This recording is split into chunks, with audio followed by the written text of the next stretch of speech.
Halo semua, kali ini kita akan membahas pencatatan transaksi keuangan bagian kedua, mengenai debit dan kredit. Dalam akuntansi, digunakan istilah debit dan kredit untuk menunjukkan posisi pencatatan. Apa itu debit dan kredit?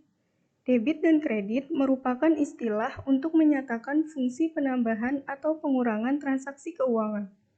Seperti dalam video sebelumnya, apakah kalian masih ingat mengenai persamaan dasar akuntansi? Di mana aset sama dengan kewajiban ditambah ekuitas. Aset bertambah di debit, sedangkan kewajiban dan ekuitas bertambah di kredit.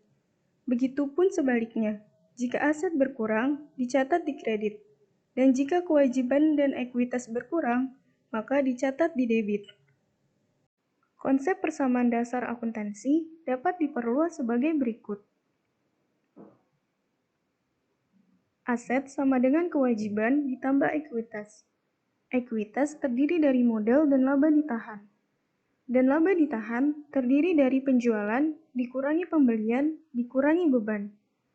Dengan kata lain, harta sama dengan hutang ditambah modal ditambah penjualan dikurangi pembelian dikurangi beban.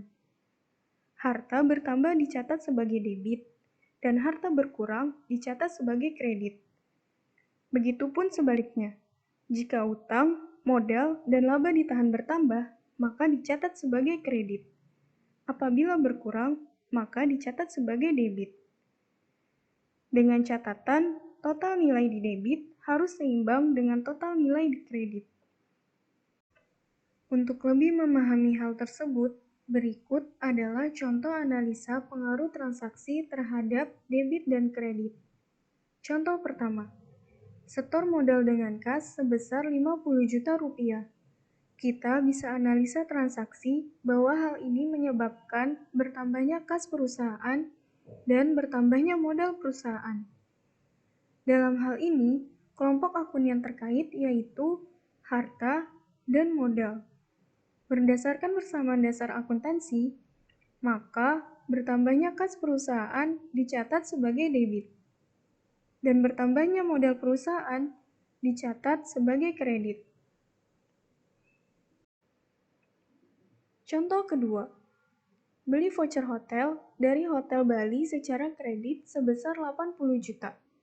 Hasil analisa transaksi menunjukkan bertambahnya pembelian voucher hotel dan bertambahnya hutang perusahaan. Seperti penjelasan sebelumnya, pembelian merupakan bagian dari laba ditahan. Jika pembelian bertambah, maka akan mengurangi laba ditahan. Jadi, kelompok akun yang terkait yaitu laba ditahan dan hutang. Maka, berdasarkan persamaan dasar akuntansi, berkurangnya laba ditahan dicatat sebagai debit, dan bertambahnya hutang perusahaan dicatat sebagai kredit.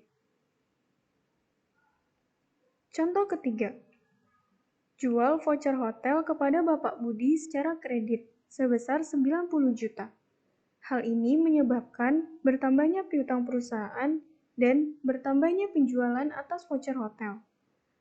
Penjualan merupakan bagian dari laba ditahan.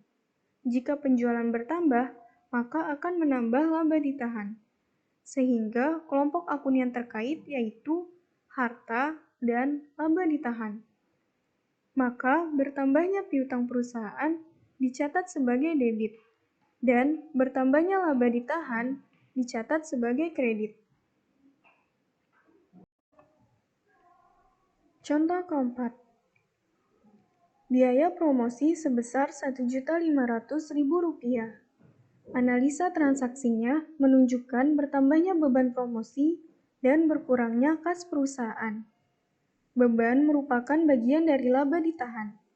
Jika beban bertambah, maka akan mengurangi laba ditahan. Dalam hal ini, kelompok akun yang terkait yaitu laba ditahan dan harta.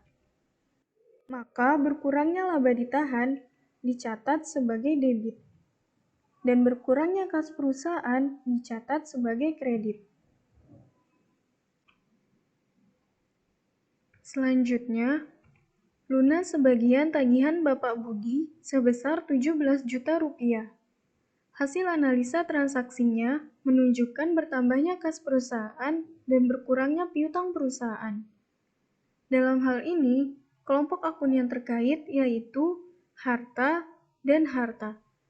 Maka berdasarkan persamaan dasar akuntansi, bertambahnya kas perusahaan dicatat sebagai debit dan berkurangnya piutang perusahaan dicatat sebagai kredit.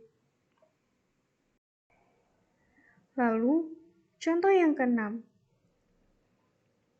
Pembayaran utang kepada Hotel Bali sebesar 63 juta rupiah. Hal ini menyebabkan berkurangnya utang perusahaan dan berkurangnya kas perusahaan. Kelompok akun yang terkait yaitu utang dan harta. Maka berkurangnya utang perusahaan dicatat sebagai debit dan berkurangnya kas perusahaan dicatat sebagai kredit. Kemudian, contoh yang ketujuh. Setor tambahan modal sebesar 3 juta rupiah. Analisa transaksinya menunjukkan bertambahnya kas perusahaan dan bertambahnya modal perusahaan. Dalam hal ini, kelompok akun yang terkait yaitu harta dan modal. Maka, bertambahnya kas perusahaan dicatat sebagai debit dan bertambahnya modal perusahaan dicatat sebagai kredit. Contoh selanjutnya. Bayar gaji karyawan sebesar Rp4.500.000. Kita bisa analisa transaksi bahwa hal ini menyebabkan bertambahnya beban gaji dan berkurangnya kas perusahaan. Dalam hal ini, kelompok akun yang terkait yaitu laba ditahan dan harta. Berdasarkan persamaan dasar akuntansi, maka bertambahnya beban gaji akan mengurangi laba ditahan. Berkurangnya laba ditahan dicatat sebagai debit, dan berkurangnya kas perusahaan dicatat sebagai kredit. Jadi, berdasarkan contoh yang sudah kami jelaskan, sangat penting kan untuk memahami persamaan dasar akuntansi?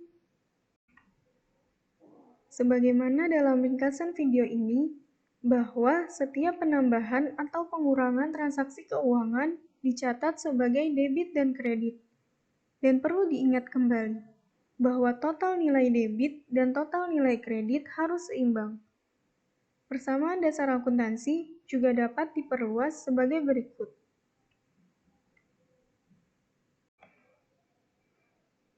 Sampai di sini pembahasan materi debit dan kredit.